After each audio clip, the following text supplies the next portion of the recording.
बॉलीवुड की एक ऐसी एक्ट्रेस जिसके पीछे अंडरवर्ल्ड हाथ धो के पड़ गया और उसकी एक ऐसी ऑडियो टेप लीक हुई जिसके बाद बॉलीवुड उसे बदनाम करने लगा। तो आज हम बात करेंगे प्रीति जिंटा के उस डार्क पास्ट के बारे में जिसे ऑडियंस बहुत कम जानती है।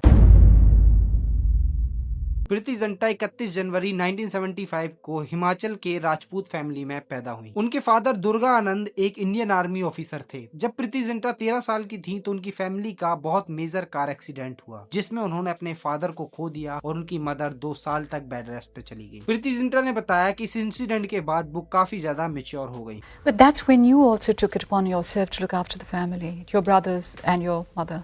Well, I was a nut, as a kid. I think I just grew up.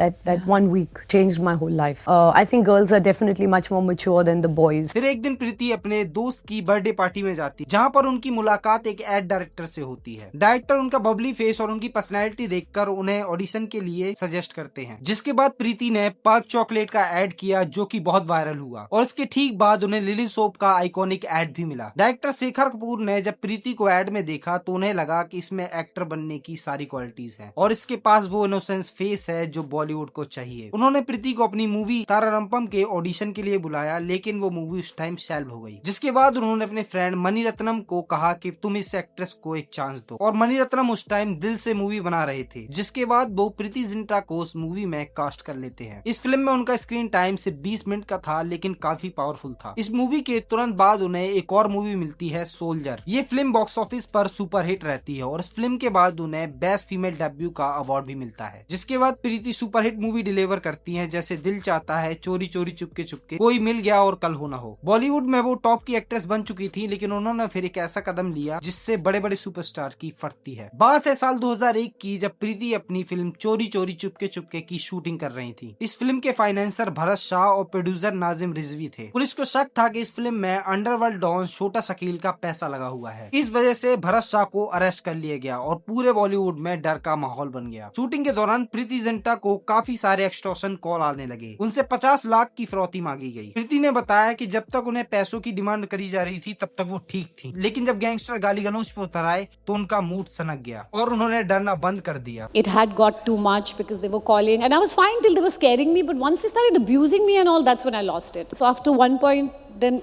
every time the person would call me and say we'll kill you or we'll do that, then I'd say come to my country first enter my country. Then I became a फौजी। पर जब court में case चला तो बड़े बड़े superstar जैसे शाहरुख खान, सलमान खान और संजय दत्त को कोर्ट में बुलाया गया, लेकिन अंडरवर्ल्ड के डर से बाकी सारे स्टार्स अपनी स्टेटमेंट से पलट गए। इन्होंने कहा कि इन्हें कोई भी धमकी नहीं मिली, लेकिन प्रीति जिंटा एक लौती ऐसी एक्ट्रेस थी जो अपनी स्टेटमेंट पे अड़ी रही। उन्होंने फेयरलेस होते हुए कहा कि हाँ, मुझे अंडरवर्ल्ड से धमकी मिली थी और मुझसे 50 लाख की फिरौती भी मांगी गई थी। उनकी इस स्टेटमेंट की वजह से केस और भी ज्यादा स्ट्रॉन्ग हो गया और भरत शाह और नाजिम रिजवी को अरेस्ट कर लिया गया। पूरी इंडस्ट्री ने प्रीति की तारीफ की और उन्हें मैन ऑफ द इंडस्ट्री कहा। साथ ही में उन्हें अपनी हिम्मत के लिए ब्रेवरी अवार्ड भी मिला और फिर वहीं से उनकी लाइफ में बैक टू बैक कंट्रोवर्सीज का आना शुरू हो गया। तो 2005 में एक ऑडियो टेप लीक होती है जिसमें सलमान ऐश्वर्या को अब्यूज कर रहे थे और उस टेप में सलमान खान ये क्लेम करते हैं कि चोरी चोरी चुपके चुपके के शूट पर वो प्रीति जिंटा के साथ सोए थे। इस ऑडियो में दावा किया गया, कहा गया कि जब सलमान ऐश्वर्या को डेट कर रहे थे तभी वो प्रीति जिंटा के करीब आ गए थे। दावा किया गया कि फिल्म चोरी चोरी चुपके चुपके के सेट पर दोनों के बीच नजदीकियां बढ़ने लगी। 2005 तक सलमान और प्रीति के अफेयर की खबरों ने बॉलीवुड में बवाल मचा दिया। मामला इतना बढ़ा कि इस ऑडियो की फोरेंसिक जांच करवाई गई।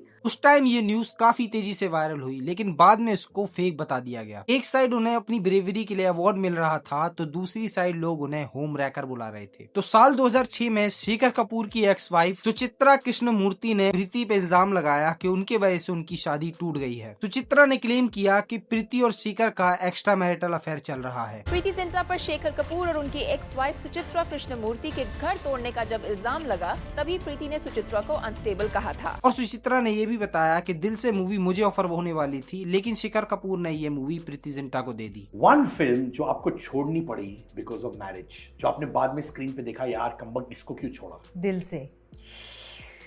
किसका रोल था वो? गेस। जिंटा। हाँ। आपने प्रीति जिंटा का रोल छोड़ा? नहीं छोड़ा नहीं, but I was being considered. And आपने कहा नहीं?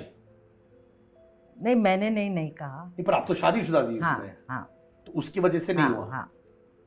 That's my understanding of it, but no controversy. प्रीति ने इस स्टेटमेंट को बेसलेस और मेंटल हेलुसिनेशन बताया। वो कहती हैं कि मैं शेखर कपूर की बहुत इज्जत करती हूँ क्योंकि शेखर कपूर ने ही मुझे बॉलीवुड में एंट्री दी, और वो ये भी कहती हैं कि सुचित्रा को किसी साइकोलॉजिस्ट को दिखाना चाहिए। सुचित्रा ने प्रीति जिंटा पर शेखर कपूर से उनकी शादी तोड़ने का आरोप मढ़ा था। प्रीति जिंटा ने जवाब में सुचित्रा के हाउसवाइफ होने का मजाक उड़ाया था। प्रीति ने कहा था कि एक्ट्रेस उनकी सफलता से जलती है।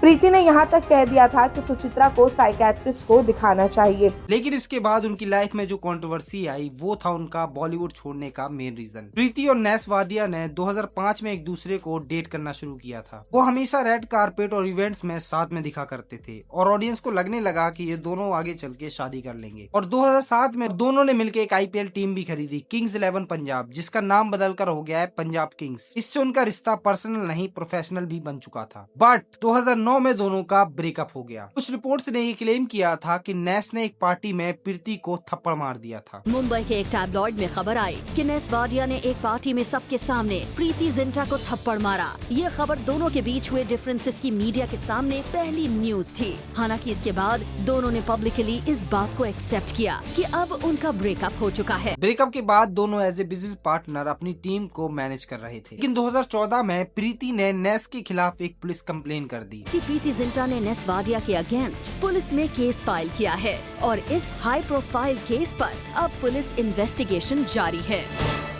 बात है 30 मई 2014 की। वानखेड़े स्टेडियम में पंजाब 11 और चेन्नई सुपर किंग्स का मैच था। मैच खत्म होने के बाद नेस वाडिया ने प्रीति को मोलेस्ट किया, अब्यूज किया और थ्रेटन भी किया। नेस वाडिया ने उनसे बदसलूकी की, अभद्र भाषा का इस्तेमाल किया, उनकी बाह पकड़ी। कुछ लोगों ने इसे IPL का ड्रामा बताया, लेकिन नेस वाडिया ने इन सब चीजों से निगलेक्ट कर दिया। ये केस 4 साल तक चला, लेकिन 2018 में बॉम्बे हाई कोर्ट ने इसे खत्म कर दिया। और इस केस के दौरान ही 2016 में प्रीति ने जीन गुडेनफ के साथ शादी कर ली और इसी के बाद उन्होंने बॉलीवुड से दूरी बना ली। लेकिन अब इतने साल ब्रेक लेने के बाद प्रीति राजकुमार संतोषी की मूवी लाहौर 1947 से बॉलीवुड में कम बैक करने वाली है। ये थी प्रीति जिंटा की कॉन्ट्रोवर्शियल लाइफ। आज की वीडियो में बस इतना ही। अगर आपको ये वीडियो थोड़ी सी पसंद आती है तो इस वीडियो को लाइक करें, चैनल को सब्सक्राइब करें और कमेंट्स में अपने ओपिनियन जरूर बताएं। मेरा नाम है आशु और आप देख रहे हैं इनसिक्योर बॉलीवुड।